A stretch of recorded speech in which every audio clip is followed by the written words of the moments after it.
Welcome to this week's installment of Rochelle's Daily Wire Video Edition. I am Bill Rochelle, Editor-at-Large for American Bankruptcy Institute.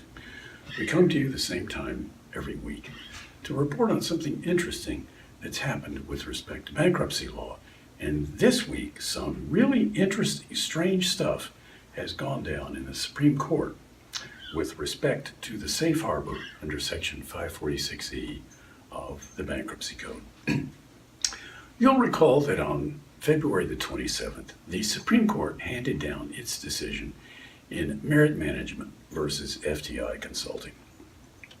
In that case, the justices said that merely having a bank in the chain of payments is not enough to invoke the safe harbor unless, shall we say, the bank has some real skin in the game.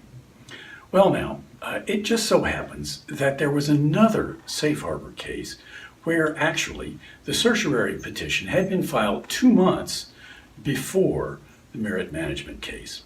In the Second Circuit, that other case was called Tribune, and in the Supreme Court, the cert petition is known as Deutsche Bank versus McCormick Foundation.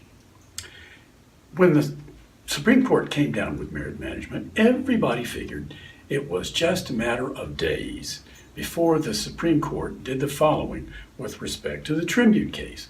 Everybody expected that the Supreme Court would grant certiorari, immediately reverse and remand with instructions to reconsider in view of merit management. However, nothing happened. Indeed, the Second Circuit case was on the Supreme Court's conference calendar 4 weeks in a row, yet there was no action. And believe me, everybody was scratching their heads.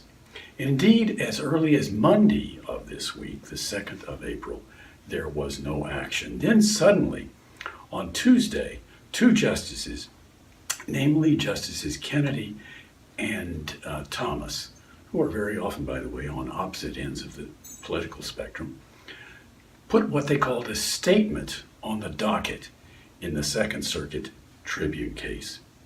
In that statement, they said, listen here, don't hold your breath, because it's going to be a long time before the Supreme Court acts on the Tribune certiorari petition because we don't have a quorum of justices.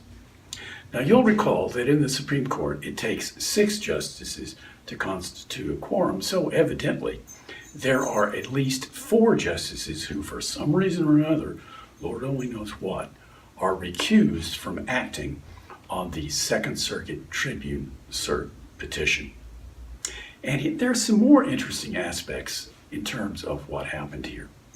The 2 justices suggested that the Second Circuit should consider revoking the mandate that it had issued so that the Second Circuit then could reconsider what it should do with the case in view of the Supreme Court's decision in merit management. And that seems logical because the Supreme Court cut the ground from underneath a good part of what the Second Circuit had to say in Tribune.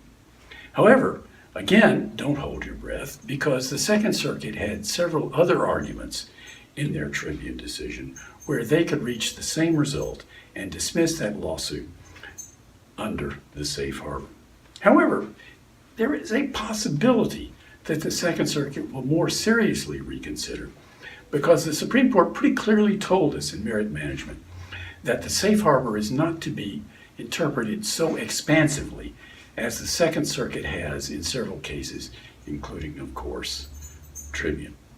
In any event, we'll have to stand by and see what happens. When something does happen, probably next in the Second Circuit, we shall surely report in my column on ABI. To read more about this curious statement by the 2 justices and to read the statement in full text, just have a read at my column on the ABI website, published on the 4th of April. Meanwhile, be well, and we'll see you again same time next week.